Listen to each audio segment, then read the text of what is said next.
If you look at the headlines coming out of the Middle East, it's just a constant barrage of intense rhetoric, raw emotion, and of course, devastating human loss. But to really get a handle on what's happening right now, you have to look past this moment. You have to go deep into the complex history that led us here. So let's unpack how we got to this point. On one side, you have this declaration of absolute necessity. The Israeli Prime Minister, Benjamin Netanyahu, is framing this in really stark terms. For there to be any shot at peace or security, Hamas has to be totally defeated. It's a position of total war for a total victory. But, on the international stage, you're hearing very different things. U.S. President Joe Biden, for instance, has been pushing for a humanitarian pause, a temporary stop. The idea is to get aid to civilians who desperately need it and to get hostages out. So the focus here is totally different. It's about easing the immediate human suffering. And then there's another viewpoint, one that sees any kind of hesitation as a huge risk. Former President Donald Trump is suggesting that holding Israel back could actually lead to an even bigger catastrophe, maybe even escalating into a third world war. But behind all these words, all these strategic debates, there is a staggering human cost. Since this war began, over 39,000 Palestinians have been killed. That number, it just cuts through all the high-level talk and grounds us in a devastating reality. So this all brings us to the core question we're trying to answer here. With leaders holding such fundamentally opposing views, and with a death toll this high, how did we get to a point that just feels so impossible? To find the answer, we have to go back, way back. We're going to start thousands of years ago. See, the story of this conflict isn't just about modern politics. It's rooted in ancient history, with one small piece of land that became the spiritual center for three of the world's biggest religions. Okay, so take a look at this timeline.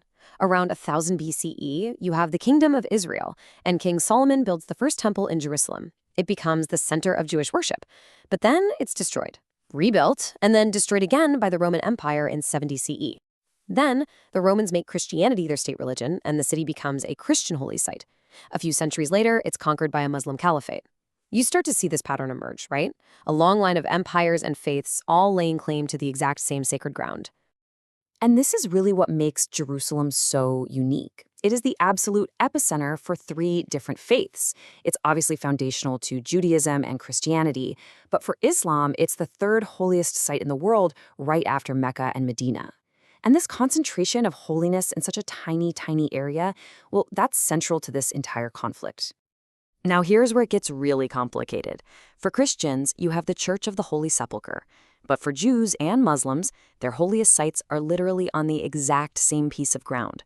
What Jews call the Temple Mount, the site of their ancient temples, is precisely what Muslims call the Haram al-Sharif, or the Noble Sanctuary, where the Al-Aqsa Mosque and Dome of the Rock stand today. Physically, it is one in the same place. So how do we get from this ancient religious connection to the modern political conflict we see today? Well, in the late 19th century, a political idea started to take hold, and it would change everything. And that movement was called Zionism. You have to remember, after centuries of persecution, of living in the diaspora, scattered as minorities all over the world, the goal of Zionism was to create an independent Jewish state in their ancestral homeland.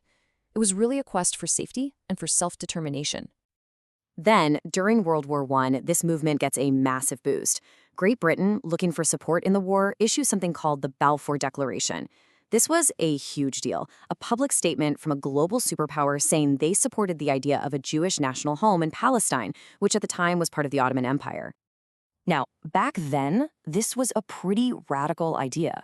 I mean, just to put it in perspective, a census from 1878 showed the Jewish population in Palestine was only about 25,000 people, just a tiny fraction of the population, which was overwhelmingly Arab. But that started to change, and fast. Between 1933 and 1936 alone, over 170,000 Jews moved to Palestine. This huge wave of immigration was driven by one terrifying reality: the rise of Hitler and the Nazis in Germany, and the brutal persecution that came with it. And then came the Holocaust. The systematic murder of 6 million Jews by the Nazis created this undeniable, desperate urgency. Suddenly, the argument for a safe haven, for a state where Jewish people could actually defend themselves, wasn't just powerful, it felt absolutely essential. So, after World War II and the Holocaust, the world was scrambling for a solution. Britain couldn't control the rising tensions between Arabs and Jews in Palestine anymore, so they basically handed the problem over to the newly formed United Nations. And this slide, wow, it really shows you the incredible disconnect between the plan and the reality. In 1947, the UN comes up with this partition plan: 2 states, one Jewish, one Arab, and Jerusalem would be this shared international city. Jewish leaders accepted it, Arab leaders rejected it, and what happened instead was war. By 1949, the reality on the ground looked nothing like the plan. Israel now controlled all of its UN-allocated territory, plus about 60% of the land meant for the Arab state. Jerusalem was split, and crucially, no Palestinian state was ever created, and 750,000 Palestinians became refugees. I mean, the moment Britain left and Israel declared its independence, it faced an immediate existential threat. A coalition of 7 Arab nations attacked, all of them determined to crush the new Jewish state before it could even get started. The outcome of that war is what shaped the map and the core grievances that we are still dealing with today. So, the War of 1948, it didn't end anything. It really just set the stage for the next phase of the conflict. For Palestinians, the result was what they called the Nakba, or the catastrophe: dispossession and statelessness. And that gave rise to new organizations fighting to reclaim their land. You can really see the evolution here. In 1964, the Palestine Liberation Organization, the PLO, is formed to fight for a Palestinian state. By the 70s, they were using international attacks to get the world's attention. But then, by 1993, the PLO leadership agrees to the Oslo Accords, a peace process that was supposed to lead to a future state. But that process fell apart. Israeli settlements in the West Bank kept expanding, violence continued, and many Palestinians just lost faith. And it's in that environment of disillusionment that a more radical group, Hamas, which completely rejected any peace talks, really started to gain ground. And all of that brings us right back to where we started. This long, painful, complicated history, it directly informs every single decision, every act of violence, and every political statement we hear today. The bottom line is, the current war isn't happening in a vacuum. It is built on the foundation of 1948, on the ongoing occupation of the West Bank and Gaza, on decades of failed peace deals, and on the hardening of positions and the rise of radicalism on both sides. Those calls for total victory and that desperation for a pause, they are echoes of this long, unresolved history.